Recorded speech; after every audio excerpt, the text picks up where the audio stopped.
খুব পাতলা পায়খানা হচ্ছে, পেটে কি ব্যথা। এই জন্য বলি বৌমা, তুমি একটু সিঁদুর পরো আমার সন্তানের কল্যাণের জন্য। আজকে তুমি যদি সিঁদুর পরতে আমার বাবুটার পেট খারাপ হতো না।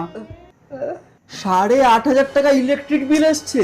তোর বউ যতদিন না ঠিক করে সিঁদুর পরবে ততদিন আমাদের সংসারে সুখের ছায়া থাকবে। পড়লাম তো, আরো বেশি করে পড়তে হবে। দেখো এইবারও আমার প্রমোশনটা হলো না। সিঁদুর হলো নারীর অলংকার, ওটা না পড়লে আরো অনেক কিছু হবে। অতটা পড়বো, আরো পড়ো। আরো পড়তে হবে। উফ, আমার মাথাটা কি ব্যথা করছে।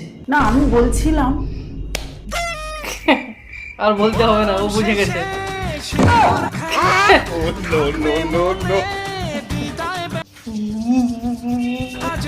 স্কিনটা